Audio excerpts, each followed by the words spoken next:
Today was the second day of candidates and another two resulting games. Another two games that ended with a win. So let's dive in. I'm gonna be using a strong cloud engine that I'm purchasing at chess-based cloud service. I want my analysis to be thorough. I have about half an hour. Please tune in and leave your comments. You can ask some questions. And we would start with the first win of MVL, Maxim Vachier-Lagrave, it's his first time in candidates. So, sorry, I wanted to start with MVL, yes. Okay.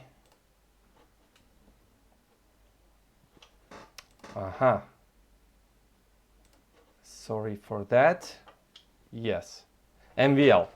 I want to start with MVL versus Ding Liren. Another unfortunate defeat. Who could have guessed that Ding Liren, third player in the world? In previous candidates, I think he made 13 draws and 1 win. Unbeatable, very strong, and somehow, I don't know, under pressure people collapse, I guess. So let's go with Ruy Lopez. Ruy Lopez. So what I was saying in my previous streams, Ding is quite predictable in his opening choices. As you can see, Ding, Ding, Ding, Ding, number 4 times. And after H3, he plays only bishop B7. On D3, he plays only D6. On A3, there are 2 games last year played. He plays Queen D7, Knight C3, Rook F to E8. So this game happened, Shankland Ding last year. And Nakamura Ding last year. So he's very consistent with his opening choice. And Bishop D2, a relatively new move played by MVL, Bishop to D2. So I'm gonna check how much time did MVL spend on this move, but I'm pretty sure, yes, Bishop D2 still preparation. And now Ding is on his own, so he spent 9 minutes. I think that's a good guess that he was on his own. He plays the best move according to Stockfish, and MVL plays Knight D5, Knight D5, E D5. So everything was in Maxim's preparation. And now Ding in 2 minutes plays C5. Well, actually he spent 8 minutes on Knight takes D5. So E takes D5 is an obvious response. And good evening, Mark. Good time of day, everyone. Yep. Okay, so now he blitzed out the C5 move. He blitzed out the C5 move, and now there's only one game, Nefedov Bauer from 2007, and no correspondence games like this. So Maxim was on his own already. A4 is relatively obvious move to play. I do not know why Dinko didn't want to play C6, which makes more sense, I would say, because white can capture anyway. Maybe he didn't like the C4 move, and after C5, C4 is not dangerous, but C6, C4, maybe C5 now. What didn't he like here? I do not know. Maybe A4, B4, but doesn't look like such a bad position to me. D4. This must have been in Maxim's preparation. And CD, apparently huge compensation. Oh, sorry, if ED, what's happening on ED? Queen E2, some pin. So probably this was Maxim's preparation. So Ding wanted to get away from it by playing C5, which is probably not the best move in the position. So let's see what happened next. A4, logical, and F5. Yeah, according to Stockfish, that was another mistake, but it is clear that white's gonna play on the queen side, and there's not much. Actually, there may have been a nice move to play rook to F8, well, maybe preparing F5, and the idea is that after takes, if white plays C4 now, maybe B4 is possible, and there's no pin, but apparently this is horrible. Okay. Still D4 always works. That is very surprising. I do not understand this. Bishop A4, apparently complete domination for white. Bishop F6, Bishop F4, this is a win. Wow, doesn't look like a win, but apparently it is. G4 next move, oh my god. So white is just dominating. It reminds me a little bit of AlphaZero Stockfish, where AlphaZero gave extra protected passed pawn and still beat Stockfish in a fascinating manner. So this all didn't happen, and this position is already unpleasant to play. I don't know, a takes b and c4 is coming, and I'm not sure how to react to it. So white is just better. So that's, and when I was teaching Egyptian team, I tried to prepare for, we played China in one of the matches, and I had to check what Dink would play, and he was very predictable. And I told this in my previous streams about Dink's performance in possible performance in candidates. His opening repertoire is very narrow, very predictable. That's not the best strategy against top level players. But his lines are very solid, and here Maxime managed to find a loophole. And after a4, f5, takes, c4, the pawn is lost. The pawn is lost, you cannot take because bishop a4 wins, the whole rook actually. So you cannot take, and next move is capture whatever happens. And if rook takes f8, it also doesn't save because I take, queen takes, knight takes e5, pawn takes, d6 check, wins not the piece back, wins even more. There's a fork is coming. So black is basically losing a pawn, so black was desperate to find counterplay.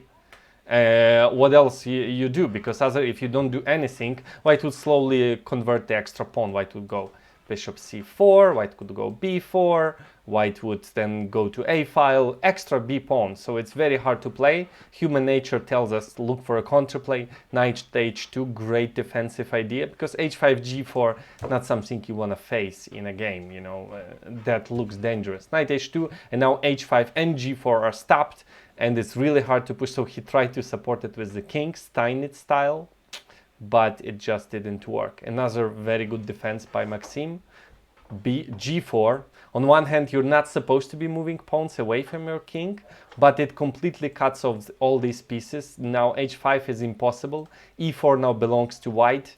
All black's pieces are horrible. Okay, maybe the bishop on a8 is okay. So I have, according to Stockfish, there were better moves for white, but whenever I play a similar game, if I never lose a winning advantage, which MVL never did, I'm happy with my result. Check. So white, there's a joke. Black is one pawn down, but his position is worse. That's exactly the evaluation. Even if without the b pawn, black is in big trouble here. White is dominating everywhere, and all black's pieces are terrible. And yeah, maybe there was a better way to convert advantage, but I think that's a very pragmatic way. Exchange queens, you know, exchange pieces if you can. Knight goes to an outpost, d6. That was not necessary, I suppose, but d6, you cannot take with the knight because e5 is hanging. You cannot take with the rook because f7 is hanging. So even rook b1, first threatening b7, and if bishop goes to b7, it's knight e4 check, bishop e4, d4. White is completely dominating and is going to win very shortly. And finally a crushing combination, and that's it. Not much to say. So Maxime prepared relatively new move in a position that Dink played several times. Let me see. Yeah, there were correspondence games like this, quite a lot, 24. And bishop d2, logical developing move. And immediately Dink was on his own, and that was, after that it is difficult. The position was hard to play, and I don't know what he could have done differently. The position was really unpleasant. Well, Stockfish says he shouldn't have taken. Knight d5, knight e6 was the move apparently. Knight d5, e d5, c6 in all correspondence games they played, and they played this position. But this is not a pleasant position to play. You have bad bishop, bad knight. White is better. But maybe knight e6, but giving up two bishops, it's not for everybody. White would have long-term advantage, and white risk-free long-term advantage. You take the bishop and then you do whatever you want. The evaluation is a little bit misleading of Stockfish. White just has two nice bishops and risk-free two bishop advantage. And since MVL didn't have that much time to prepare, just going for a position where white is slightly better risk-free is a good idea. All right. Let's go to the next decisive game, Oleksiyenko. Nimzo with f3. e4, takes, c5. That's a relatively new modern line. They used to play e5 all the time, but now c5. Anand played like this and beat Firuza. Oh, I did not see this game. e5 happened there. Maybe that was a blitz game. Tata still. Oh my god, sorry guys. I missed that game. e5, knight fd. I did not see that game. Obviously Caruana prepared it and he didn't like e5. So takes. Let me check the time they have spent. I'm pretty sure they were both splitting out moves until some moment. Let's see. Okay, Kirill was on his own after castle. Bishop e2 is relatively unplayed move. Only Matlakov Pratka last year and Matlakov won. I'm sure Fabi had something prepared on bishop d6, but Oleksiyenko played rook e8, and that's it. We're in a relatively... Oh no, they converts to some lines. Giria played like this, and bishop g4 was played by Giria too. Castle, knight bd7. That would be a new move. I think white just has a slight edge because of passed pawn, but black is fine here. So let's see where Kirill went wrong, and he got crushed quite quickly. Knight bd7. Fabi in 6 minutes played d6, bishop to f8 and h3. Two logical forcing moves. Bishop h5 and knight b5. Another forcing move. There's an immediate threat, and it seems that the next move by Kirill was a big mistake. I don't know what didn't he like about... Well, knight c7 is a big threat. You can... escaping with this rook is difficult, although he tried to do that. Rook c8, I win the pawn with a tempo, so that's not good. So you have to make like this awkward move, rook b8. And it seems that Fabi had this prepared. I don't know what he had prepared. Apparently you can win an exchange here, or you can go g4, or if taking on a7 pawn on d6 would be lost. Bishop d6 immediately. Ah, nice. Queen d6, rook e2. Okay. So rook b8 apparently was strong, but this looks like the line that Fabi prepared. It took him 6 minutes to recall his analysis. So maybe we'll see. Okay, now it says knight c7 is better. Rook e4, bishop d3 wins an exchange. Maybe that's why he didn't want to go here. Bishop d6, bishop e4, and white has clear exchange up with so many open files. That should be a big advantage for white, in my view. Whatever black is doing, there are two central open files, and white should be much better here. So he played rook e6, bishop f4, natural developing move. a6, apparently another mistake. What else could he have done? I don't know. It seems like rook e6 was, mistakes don't go alone. So he spent 36 minutes on rook e6 and 5 minutes on a6. But it's hard to give any advice already. Knight c7 is coming, so he forces it. Rook to e4, bishop to h2. Apparently queen d2 was stronger, according to Stockfish. But on the other hand, I can relate to not protecting the piece. It is better to not protect pieces, but just move them away from the attack. But in this case, connecting the rooks was apparently more important. Who do I think is the favorite? For now, Van Gogh is getting some lucky results. Caruana plays very good chess. I hope Dink would come back. I want to see him fight for the first place, although with -2 it's extraordinarily difficult. Winning even one game usually is hard. So I'm very not surprised. Usually in candidates they do not win a lot of games because people are fully prepared and focused. Here not everybody is fully prepared and not everybody is focused because of coronavirus and all the news from the world. So psychology plays a better role now than usually. So I would say Caruana and MVL. For now it looks that way to me. Bishop h2, rook b8, but what's the difference? I don't know. Rook c8 and now g4. Very, very aggressive play by Fabi. Black has to give up some material. Bishop g6, bishop d3. Again, exchange is lost. Maybe white weakened the position a little bit, but black didn't win the d6 pawn. So white is much better. So he decided to sacrifice the bishop. Sacrificing the knight might have been a possibility. Takes, rook takes, king h1. But I just don't believe in this one. Black is just attacking with what, one rook on g4? It doesn't look right. Rook g6. I don't know. d6 is protected, f3 is protected. I have a piece for just 2 pawns. My knight on c7 is great. I don't know, it looks like white should be better, whatever white is doing. So he decided to take the dark squared bishop, which makes sense, and get the third pawn, which makes total human sense, but apparently this was wrong. Knight to d5 and g6. From it looks like black has 3 pawns and control over white squares, but apparently white's attack would be bishop f5 is misleading. Bishop f5 is misleading. It's wrong. I checked it. So white has slow attack. White has all great pieces, and sacrifices are always in the air.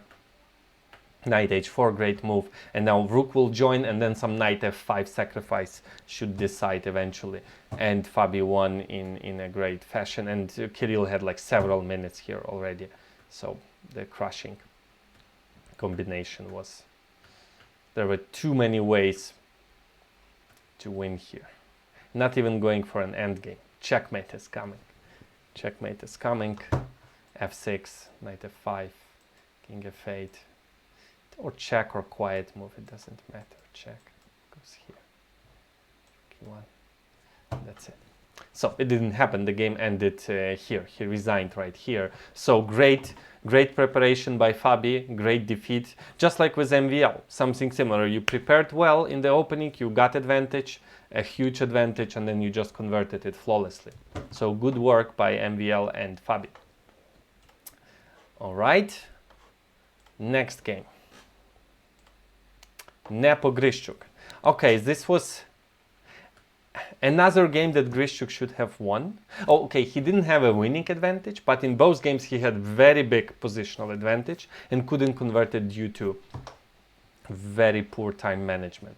So I'm gonna show you just one example where, unfortunately for Alexander, he spent way too much time on the moves that you can make in just several minutes. So they blitzed out. Lucky for Grishchuk, his preparation was far. I don't want to talk about the opening. This is, MVL had like dozen of games here. Nakamura, this is the most played position in Berlin. Bishop to b4 and a3 takes MVL. Probably they played blitz like this. And now h4.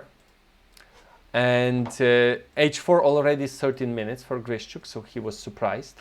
h4, king h2. I don't know what Nepo had prepared. King h2 still blitzed out by Nepo. Maybe he was trying to intimidate Alexander. And king f8, very logical move. Rook, just that rook is constant problem, so rook wants to go to e8, and black would be fine. So I don't know what was Jan's preparation. In 14 minutes he played rook b1.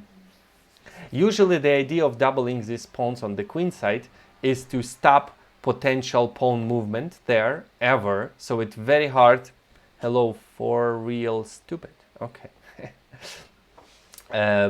Usually the idea of doubling those pawns is to stop any possible creation of passed pawn on the queen side and get control over dark squares and start pushing pawns on the king side. I don't know how to start pushing pawns here. I would consider g4 here, takes, and then g4. Maybe that was better, just playing straightforward chess. But after knight e7, you cannot go g4, and knight is coming to d5. So I don't know what to do here. Maybe king g2. Knight d5, bishop d2, why is it bad? I don't think it's bad.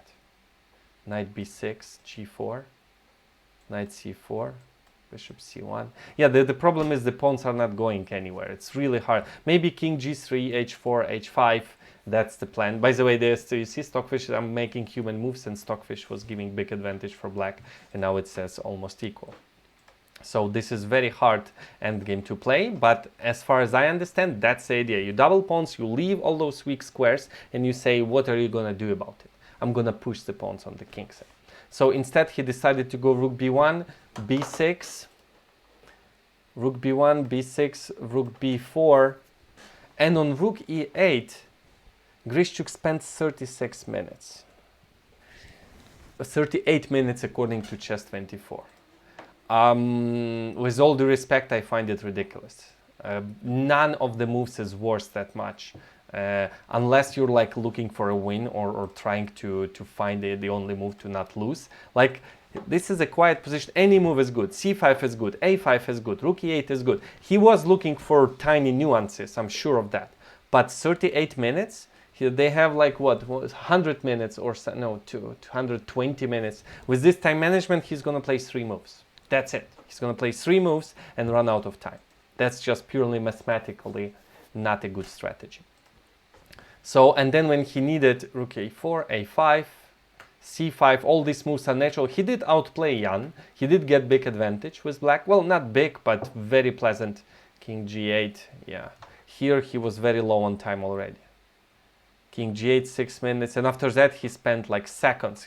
38 minutes on Rook E8, 8 minutes on C5, 6 minutes on Queen H, Rook H5, 13 minutes on H4. Basically, he spent all of his time from move 16 to move, let's say, 23. So in 7 moves, he spent all his time. He did get big advantage, but not enough time to convert it. So let's see how the game ended. Yeah, knight h6, I don't understand the move. Knight h6, maybe bishop f5 is the idea. Yeah, that's very hard. A move, it's very hard to play. The rook can not move. G4 is possible. What happens on G4? Takes. Bishop d5. Why is it losing? Why is it losing? Let's say rook f4. Ah, knight g4 check is coming. And king g1. Just simply take on e5. Okay. So knight h6 apparently was strong, but that's a very hard move to play. King g8, bishop c1, knight e7, g4 finally. G4 here was good, I guess. And so he was better or equal all the time. Knight e7, but he did not have time to convert. And Jan didn't have a single chance to play for a win. Maybe here e6, but no, I don't believe it. King g2, knight e6, and now he just decided to wrap up the game just by exchanging all the rooks, like this, like this, like this. Yeah, and that they agreed for a draw after move 40. So Grishchuk again outplays his opponent, but due to lack of time and poor time management cannot convert the advantage. He needs some hypnosis or something to get rid of this time trouble stuff. Yeah, but I'm not sure if he would play that level of chess if he stops having time trouble. Maybe that's why he's so good. He gets to the point of the position. All right, so I have 10 more minutes maybe to check one Kao game against Giri. Vank was white. Carlsen Kasimjanov 2019. I had no clue. So here I think they went to a new position relatively quickly. Let's see. Vank Hao started spending time h4 already 3 minutes, d4 3 minutes, and 8 minutes on bishop f4, and Giri was blitzing out moves until move 11. Okay, so somewhere here Vank was on his own, and Giri was blitzing out moves until this moment, and queen c1. And as I notice all the time, usually the first move, very often, even the strongest players on earth, the first move they do is a mistake when they're out of the preparation. Very often that's a fair bet to apparently in this case the pawn on h6 was not hanging. That is very hard, not hanging, you should not have protected it. So he just went a6, takes, and king h7, very solid approach that he almost paid for in the future. So apparently bishop g4 was good. Obviously white was planning to take. I don't think white's plan was rook d1.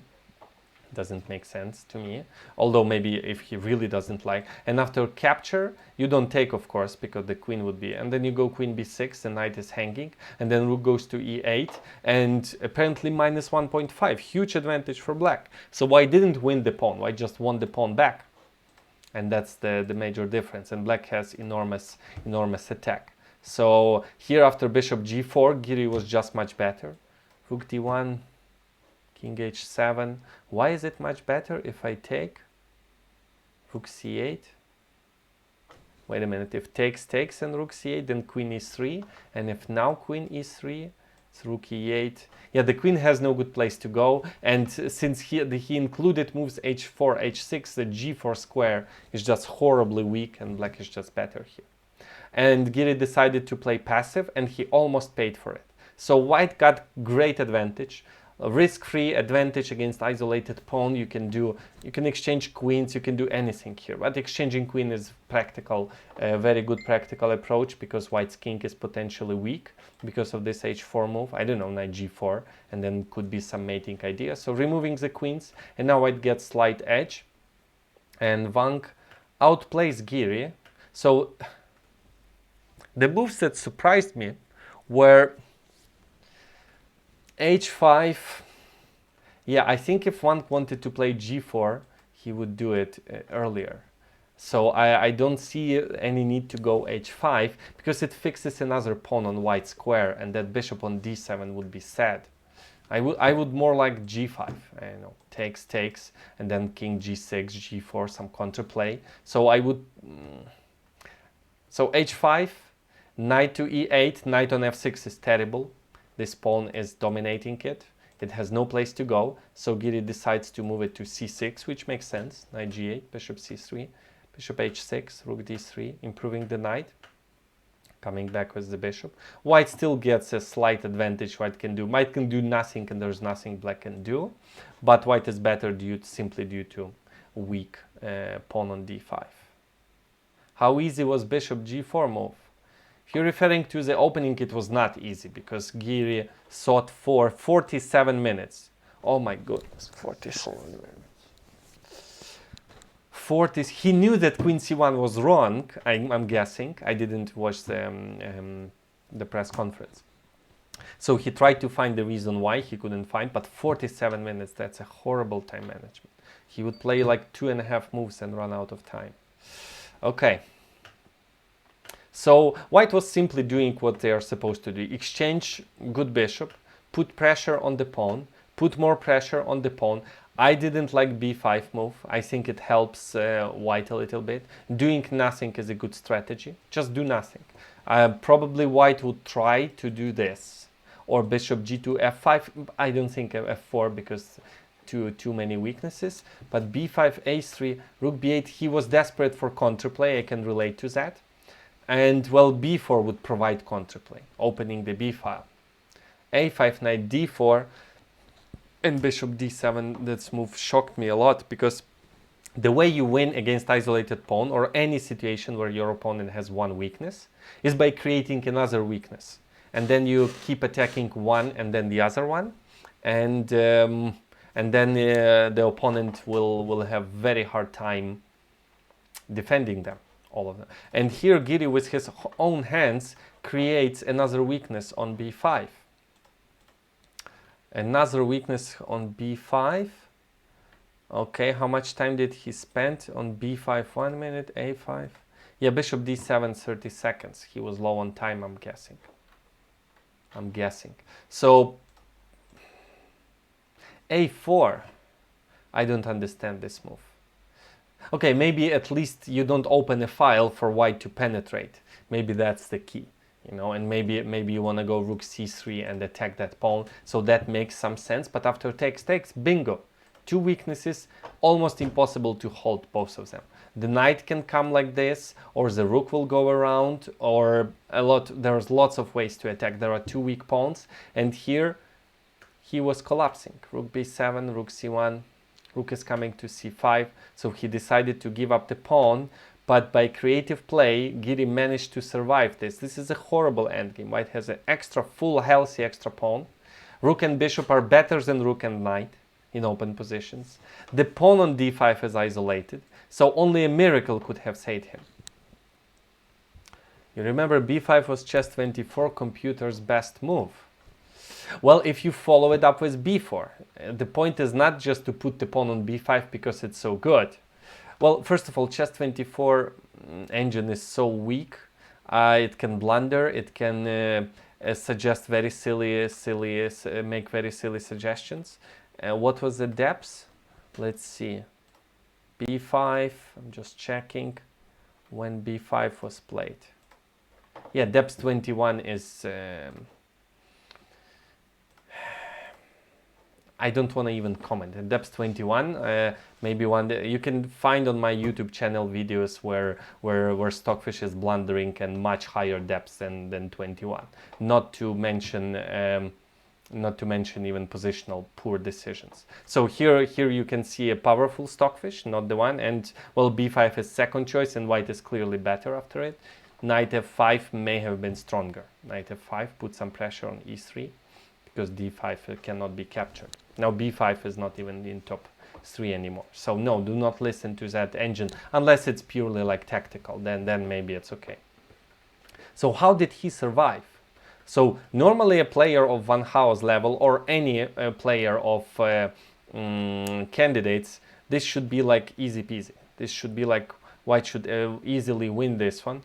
This is sort of a fortress. Knight on e7 is good, protecting d5 and c6, but there's no way that you can hold this one. Although I don't see a clear way, like a crushing idea how to do it. So he decided to open more files for the rooks and for the bishop, which totally makes sense. Rook d7, rook c3, rook b7. Exchanging pieces, that's the strategy. He's following very, very carefully. Bishop to e4. Now it's time to improve the rook. Yeah, rook e2 was apparently better to kick the king away. If the king goes forward, now you can come with the check. Or switch to the king side. So basically the winning mechanism is still the same. Two weaknesses. One is f7 pawn, and another one is the fact that that black has to stop the b pawn. Nothing has changed. Two weaknesses.